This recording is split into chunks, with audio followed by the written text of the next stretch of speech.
Welcome everyone. We are at Glastonbury Abbey and talking to Raymond Munro. Um, so we've been friends for a while, and it was always like really magical. We would just meet at the perfect timing, and something would come through, like some sort of piece of information. So we thought it would be so wonderful to sit down and have a chat. And just Absolutely. and just talk about life and how all these divine frequencies are coming to Earth at the moment, and we are integrating them in our body and our life. So I just wanted to dive straight in. Okay. Yeah, and when we talked before, you were often mentioning the supreme being. Yeah, that's right. So what is the supreme being? For me, the Supreme Being is the absolute presence that is um, the totality of everything that is, like everything we're experiencing, the phenomenal world that we're experiencing, the fabric of this world that we're experiencing. This is all being constructed and maintained by an intelligence that is far greater than ourselves, even though we consciously are contributing to our reality. We are not holding together the structure of every blade of grass, every tree, every cloud, all the phenomena that we experience and we call the world that we move in. All of this is consciously manifested and maintained and sustained by what I call, for me, the Supreme Being. This being who is incomprehensible to us. I mean, I don't. All I can say about this being in terms of my own personal experience is that the Supreme Being for me is the one reality that I where I place my attention all of the time to resolve any issues that I need to resolve, to grow in any way that I need to grow, to understand myself in any way I need to understand myself, and also just to appreciate this life, this experience, to give gratitude for the opportunity of just being here, being able to make choices. It's incredible, the fact of our presence here in a human form. That in itself is such a tremendous gift. And so for me, I know there is this reality that is just everything. It's like all in all. It's the one consciousness, the one presence. I can't comprehend it, or I can't say that I understand it. All I know is that everything I experience, everything I am, is this one. So for me, the easiest way to the easiest way to move in the world is just to be in continual gratitude to this being, and just to recognise everything as this one presence, as this one reality. That for me, that is the one awareness that I maintain all of the time. Yeah, amazing. I can feel that as you're speaking, definitely. The presence of that and the kind of greatness of that. So sometimes we can sort of get an insight, or we sort of touch on that feeling of expansion, and I get this kind of feeling of being a facet of the creator. Yeah. Yeah. So at the same time, this is a supreme being. Is it also us? There is no point of separation between anything that we experience, including ourselves.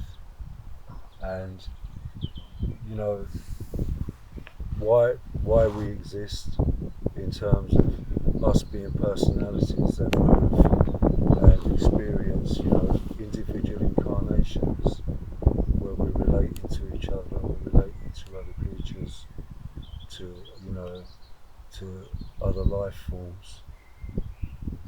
For me, it's what they talk about in various ancient scriptures, with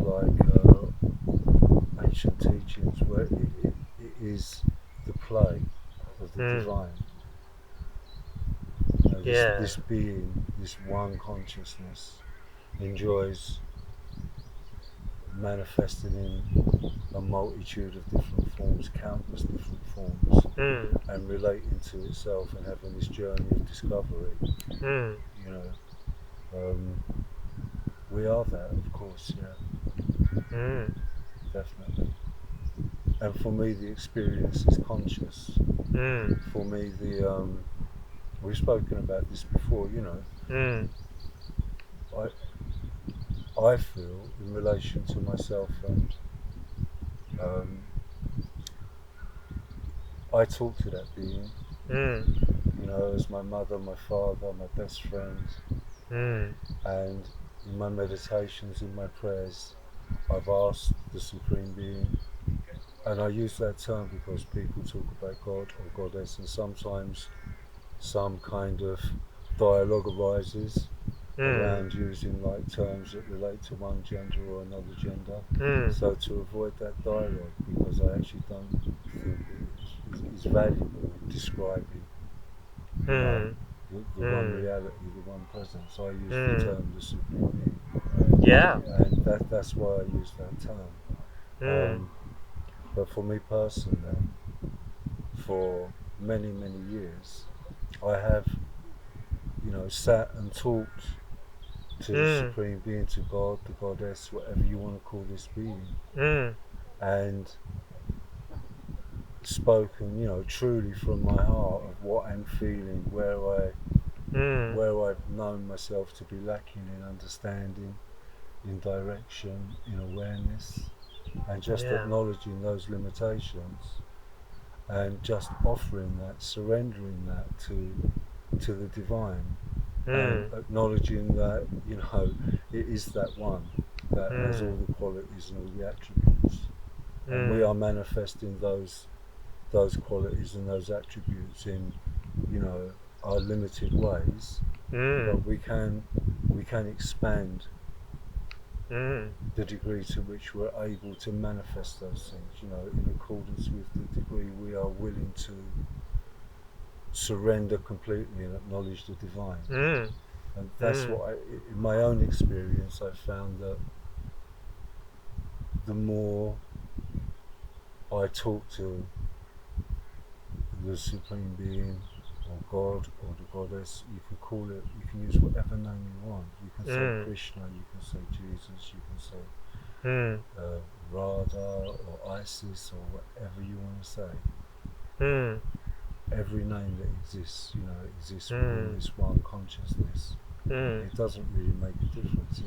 It's just about knowing where you're directing your attention and directing it there consciously. And I have found that for me has been the best way to be peaceful, to be compassionate, to be loving, to be non-judgmental, to be patient, to be tolerant, and also to enjoy whatever creative gifts I've got as a person, as an individual.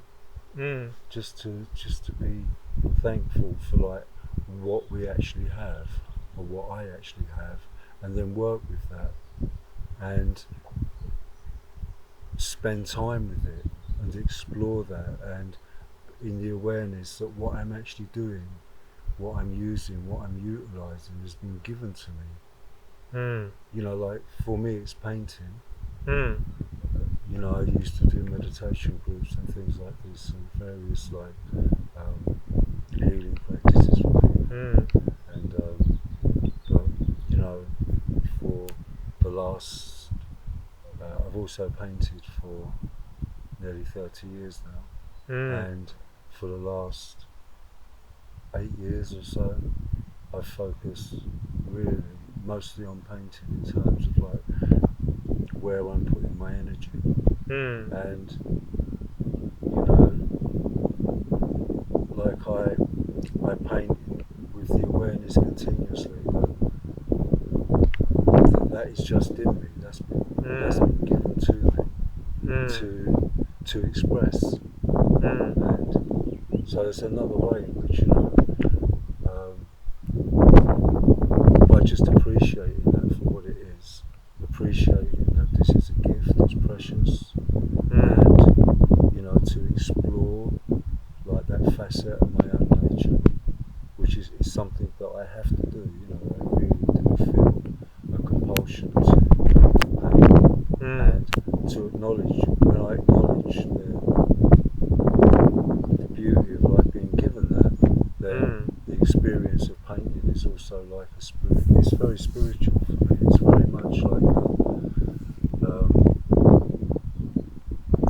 trying to produce something where there's a purity and a clarity and a peace that's emanating, you know, from what I'm doing. So when it goes to other people, they experience that, they're able to sit with it and feel calm, feel peaceful, feel something transcendental, something bigger than themselves, you know. That is, you know, just that continual presence of the one who's like in charge of everything, really, directing everything. You know? Yeah. That's how I feel about it. So how do you feel empowered within yourself? Like you take responsibility for your life, and at the same time, let's say, humble towards the supreme being, because actually sometimes it can seem a bit, some people go into this kind of victimization, don't they? Like if they believe in God, and then a disaster happens and they say I'm being punished by God or something like that, and then they kind of like make themselves small, don't they? I understand. Yeah. So then we don't want to do that, and you know, it's something that I find interesting with this surrender. Sometimes at the other end of it, you also realize your creatorship. How do you see that? I think all of our activities are bound by, they're corresponding to universal and divine laws of creation. So we are always manifesting something, even, you know, with our thoughts, with our words, how we communicate. And it's true that in our lives we can have experiences that are very difficult, very challenging, painful, upsetting. Sometimes Yeah. it can be, some suffering can come in, right? Absolutely. Or like, let's say, some sort of challenge that that shows us where we might still be suffering. Absolutely. Where it hits some sort of pain spots, kind of thing. For me personally, whatever is happening, and you know, it took me many years to kind of be comfortable simply with the experience of what is manifesting now. And you know, for a long time, in my teens and in my 20s, I was really angry about what I saw as injustices in relation to myself, you know. But I was fortunate enough to realise when I was in my late 20s that the only way that I would ever move into a place of peace and contentment was to own absolutely everything that I'd ever experienced, and not to say that I'm like this because this person did this, or I'm like this because that person did that, because whatever has happened, and if the attitude of it's someone else's fault, even if there was involvement for somebody else, and it was difficult, the reality is that this is my experience. It's all my experience, and so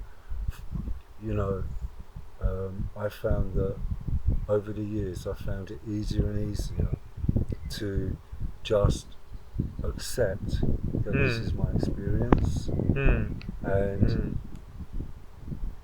look at what I want to be different, how I want it to be different, and then communicate to myself and to other people in a way that just opens the space for those changes to take place.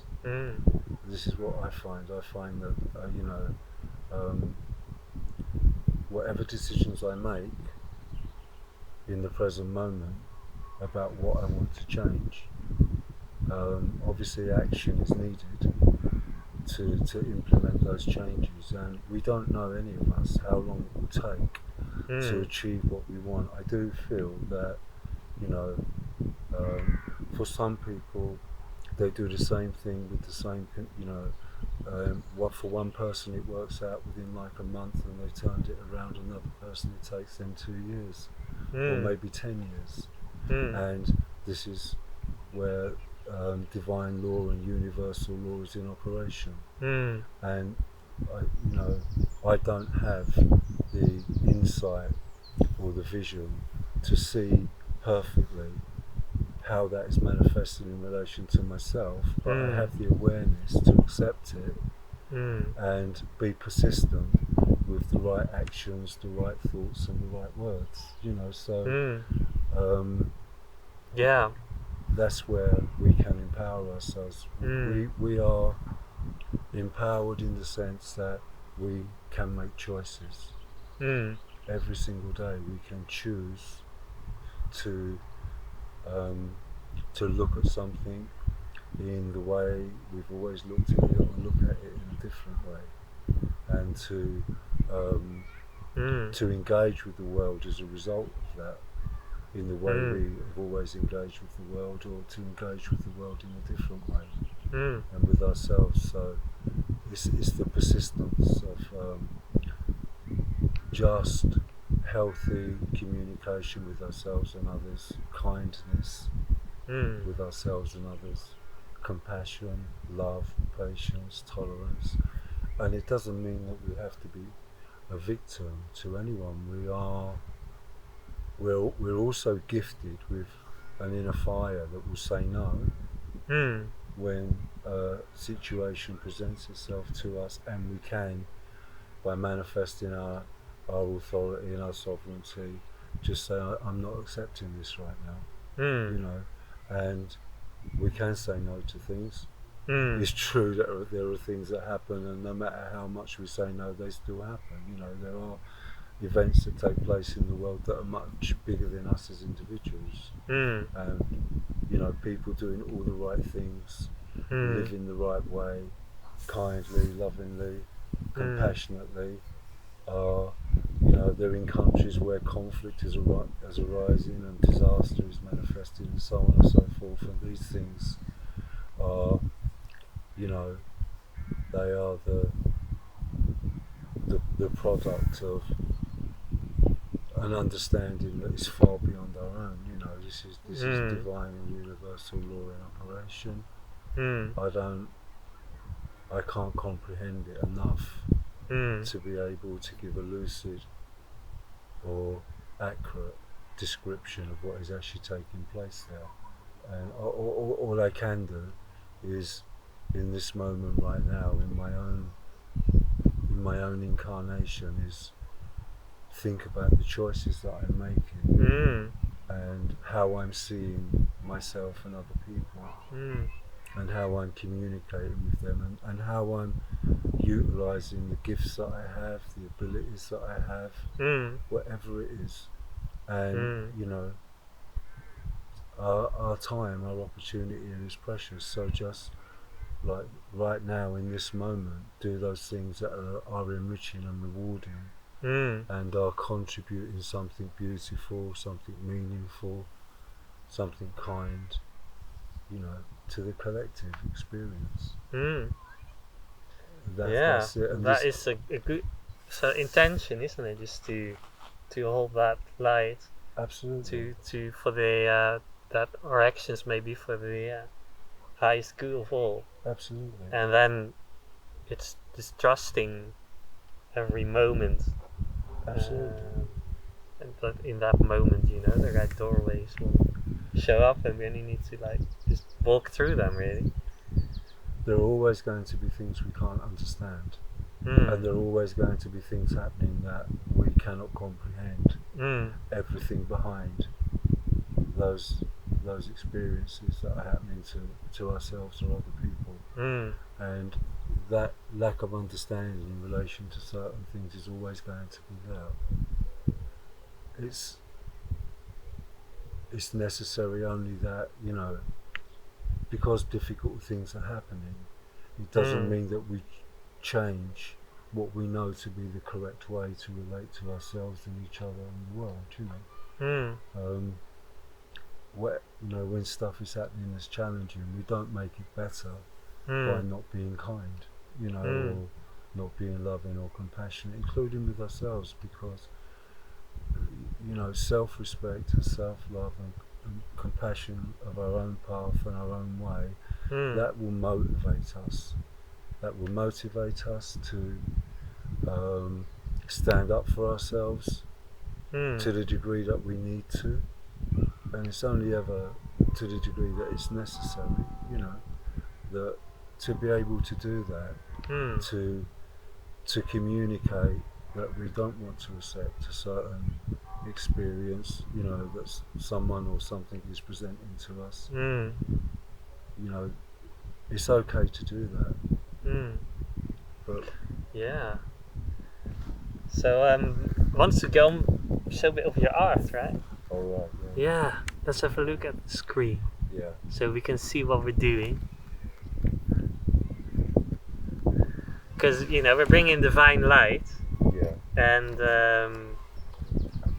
that is like the way that you expressing yourself. Like a big part of it it is these beautiful yeah, it is. artworks, It is.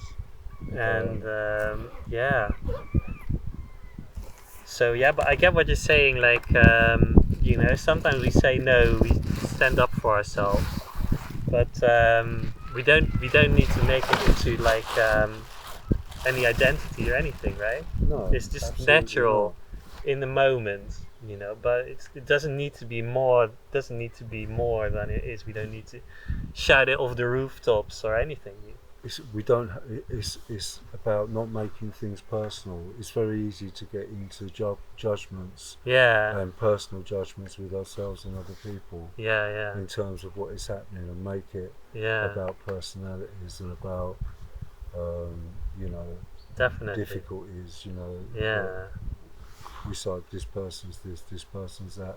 yeah, None of that ultimately is necessary. If we have clear boundaries of what we are happy with and what we're not happy with, then just to maintain those boundaries and not yeah, allow those boundaries to be encroached upon in a way that we're not comfortable with is enough.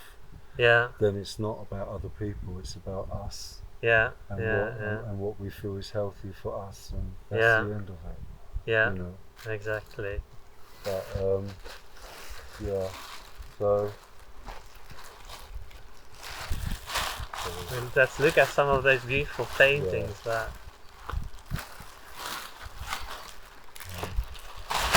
well, I've got some recent pictures, and I've also bought a couple of old pictures, which are so I love that one. So share that. Yeah, I have to take it out here. All right. So this is This is like an old friend and teacher, is yeah. This is Babaji, Babaji. who for me is a really important figure. The individuals whose teachings I tend to look at the most are Babaji, Sri Maranandamayi, and I also like very much Paramhansa Yogananda. Mm. So I tend to look at, you know, their wise words and their guidance most days. Yeah. So And this is a beautiful depiction. yeah, Yeah. yeah, yeah. Yeah. When did you first meet Babaji? A friend showed me a picture of Babaji in about 1995, Wow. and I was like involved in spiritual groups and Mm. healing groups, and Mm. I just never, it never registered with me. I wasn't like ready at that time to look at who this being was or what they were communicating. And then Yeah. again, around 7.5 years ago, I saw a photograph of Babaji in a shop window, Mm. and that photograph, the image would not leave my consciousness. Mm. I just kept seeing it continuously every day Wow. until I It was just sort of stuck in your consciousness. yeah, it was there. Just as a beacon. Yeah, Yeah. it wouldn't go Amazing, away. isn't it? And so then Yeah. I bought a book called The Fire of Transformation, which is the diary of an Italian woman who was his devotee with him for 12 years, and she remained at his ashram until she passed away, I think last year. And that reading about him, he just entered my consciousness, and I feel very much, you know, that my life, how I am, how I communicate, my input into like, you know, the collective experience has been greatly benefited by Babaji's teachings and the presence of Babaji. Yeah. Is that a connection for you to the Supreme Being? Absolutely, yeah. Were you becoming more aware of the Supreme Being through Babaji? Is that Well, my spiritual practice changed very much right? When I had the experience of Babaji entering my consciousness. Until that point, I'd spent about 25 years reading, learning various practices, and trying to discover and learn as much as I possibly could, you know, about spirituality, trying to help myself be more peaceful and content. And when Babaji entered my consciousness, I had the realization that, well, you know, there could never be enough lifetimes to know everything, you know. So rather than try to gain this knowledge, I realized that God, the Supreme Being, already knows absolutely everything. And rather than me trying to learn all this stuff, just surrender to that being and say, please show me every day what I'm ready to experience and embody in my awareness. It's that receptivity, yeah, and surrender. Yeah. Really. So that's what happened to me, like from my experience with Babaji. Was we'll get that in a bit. Yeah. But, I just surrendered everything. Yeah. Completely. Yeah. And the amazing changes took place in my life as a result of doing that. And I made more don't know if progress is the right word, but for me, spiritually, my development accelerated profoundly. And amazing, yeah. my conscious experience changed Yeah. more in the last 7 years than it did in the previous 25. Yeah. In terms of being peaceful and content. Because the thing is, I guess you can know about the supreme being, like maybe mentally first as a concept, but to integrate it in your whole being and to truly like communicate with that is like another activation. And was your activation and initiation? I think so, yeah. Mm. Because I had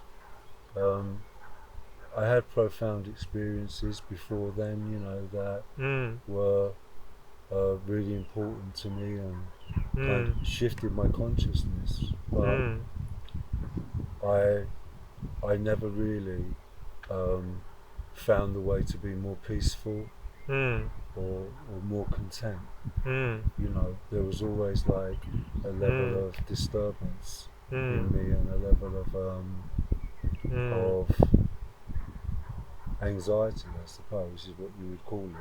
Wow. A kind of existential anxiety. So you're of saying feeling disconnected through this from the source. through this activation that separation kind of healed and and your anxiety kind of went. Absolutely. Is that right? Yeah. Wow. Yeah. Amazing. Definitely. That is truly Thank amazing. You so much. Thank you. Yeah. So because I know many people struggle with anxiety, and they're looking for that healing, which I call it like healing, but realization of your inner wholeness. Yeah. So what will you say to them?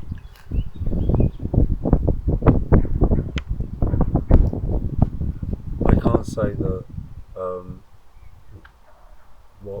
how things change for me. This might not be the right way for everybody, but what I would say to people is absolutely trust yourself. Trust yourself more than anything else, because nobody's been put in this world to be somebody else. Everybody has been put here to be exactly who they are, and to have that experience, make that contribution to the world, and discover themselves. And we cannot do that by wanting to be something different to what we are. We can change.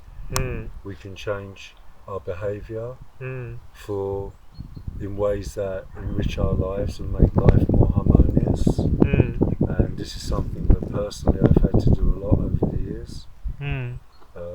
To be honest with myself and just say, how I'm looking at this, how I'm engaging with this, it has to stop. This is not the way that is going to create harmony or happiness or spiritual evolution in the way that I need. It's an honesty.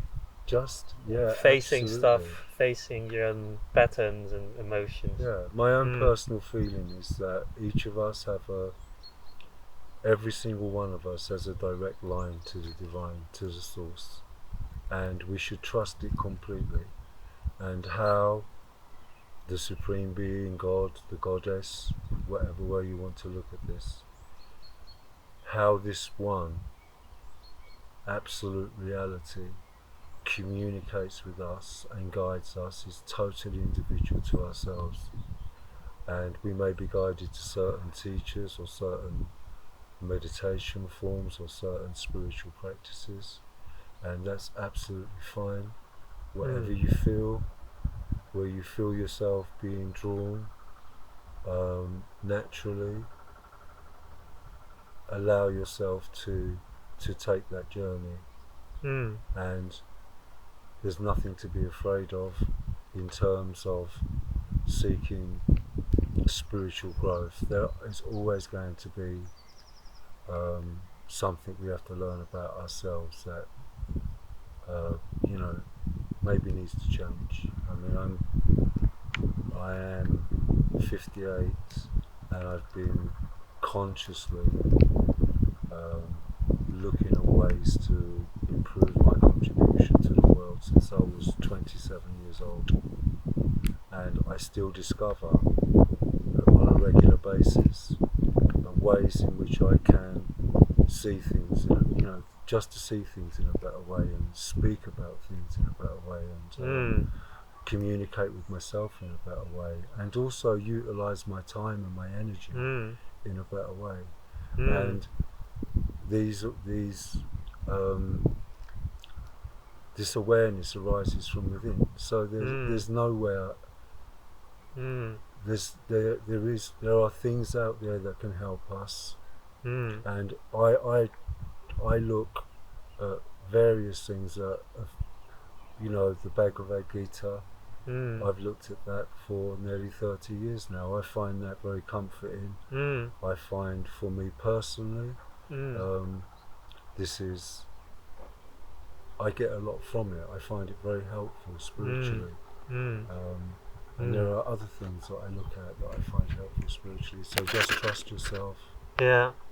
Believe in yourself. And don't allow yourself to be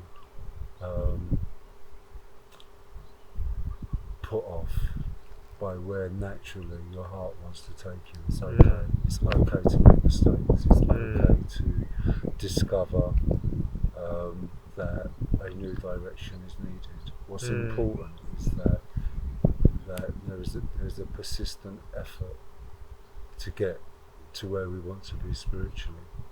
I know a lot of people, try to improve themselves.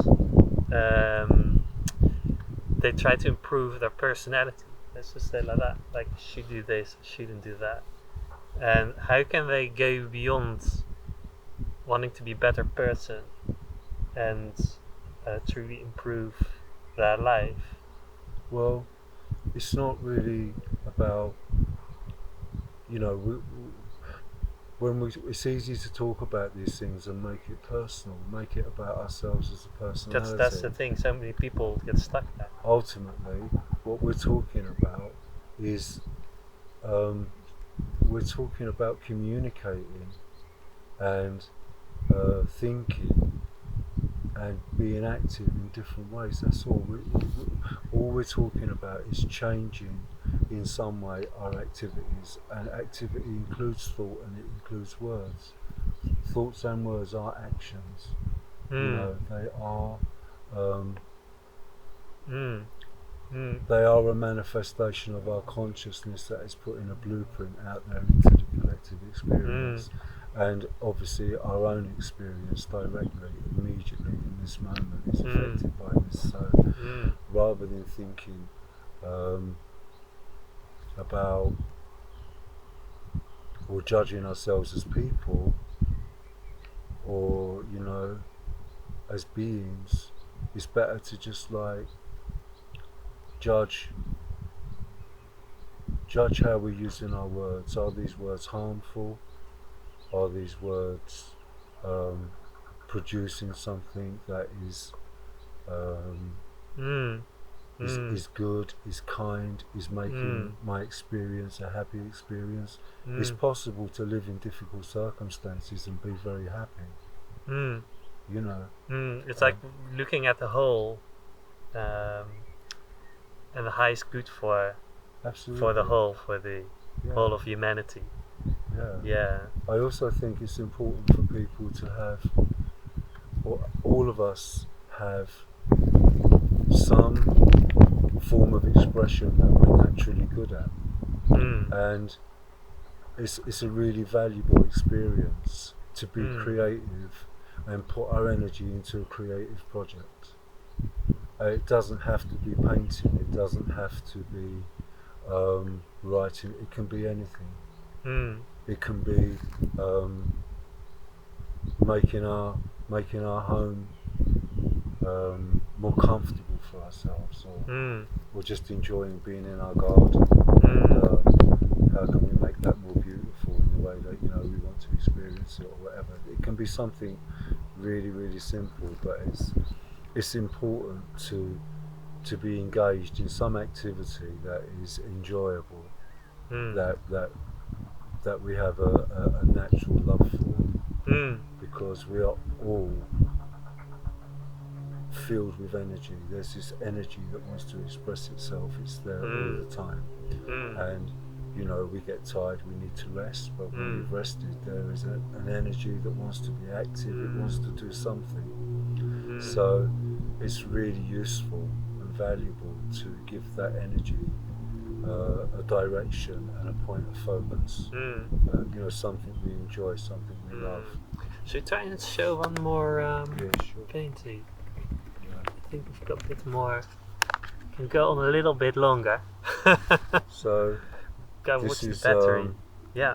this is a really old painting, but I'll show Alright. this one. Yeah. This is like we won't be able to see this so well from here. So We can keep a bit, put a bit Yeah. closer like that actually. yeah, Here, here's, look, you can see quite well, Ray, yeah, in this way.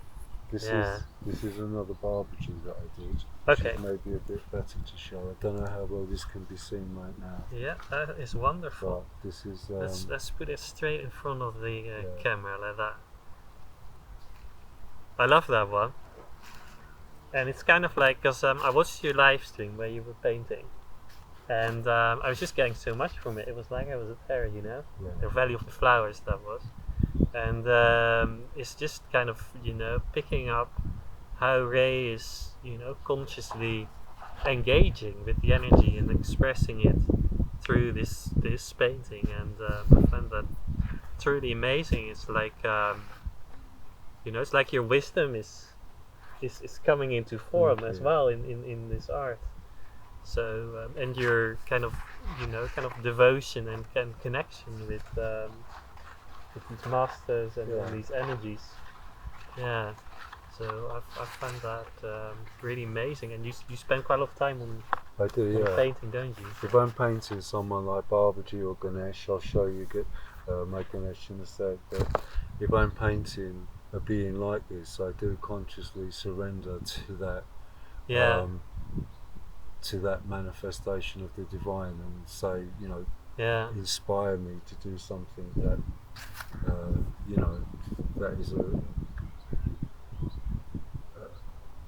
beautiful representation of you. You know, I want to make it as beautiful as possible.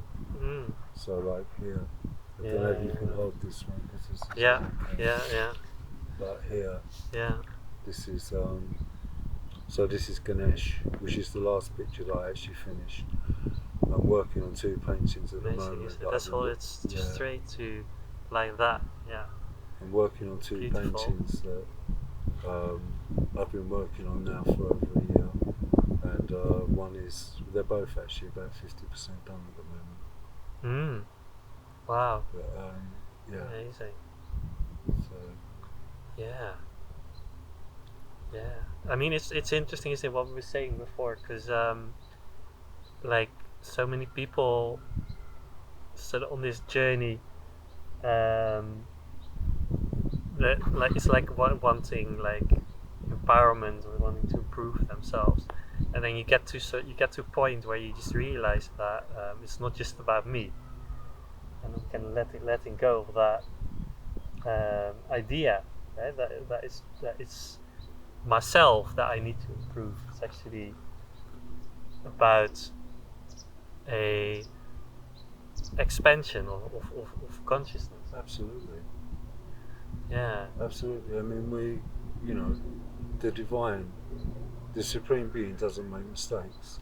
You know, we are all exactly as we are meant to be. What is the problem arises from how we're using our creative energy, because all of us as individuals are continually creating something, and Yeah. the difficulty arises when we have complete unconsciousness of how we're using our creative energy. So for me, this is something that I've had to learn and pay attention to. This was really important for me personally. Because I had to recognise that, you know, I was not focusing my energy in ways that were helpful to me or to anybody else. And you know, it's very easy to get wrapped up in that stuff. It's important to just put it down and recognise what we have got. That is literally a facet of the eternal being, of the supreme being. We are reflections of that being. We are manifestations of that being. We are that one. So we have, all of us, perfect attributes and characteristics that we can utilise and be productive with, be creative with. It's about what we're doing with them. That's where we need to ask questions. That's where I personally had to ask many, many questions of myself and just look at how I use my creative energy. What am I doing with it? What, you know, for me, that this is really, really important for me personally. And even painting, my paintings have changed. I mean, I've got an old painting which I'll show in a sec, which I brought to show, and from just being in this place of gratitude and accepting that there are far greater forces than myself at work, you know, even when like painting is taking place or writing, like you're writing, or the Lemurian Star Child Oracle. That's right, yeah. Yeah? Yeah. You know, there's a huge, like, there's an incomprehensible presence that is motivating the manifestation of these things. And, you know, so here, if I hold up Ganesh here, and then I hold up, this is a picture that I did, I did this about in 1994, I think. Wow. So, this is, You have to look at that closely, guys. Can you hold on to this? yeah. Wow. Can you say a bit about this painting? What it means to you? This is just a picture that I did when I was, I think, 1994. I was 32. Right. And this was just an image I found in a National Geographic magazine of this guy in China who, on the way home with his shopping, just decided to put his shopping down and sit down and read his newspaper and relax. And I just really liked this image of someone just taking some time out from their daily activities and just, you know. Definitely. We're getting to the end of our battery, right? Yeah. I think it's getting a bit jumpy, Okay. isn't it? Okay, so thanks so much for being with us, everyone. So lots of love. Yeah. And Namaste. yeah, it's been really lovely.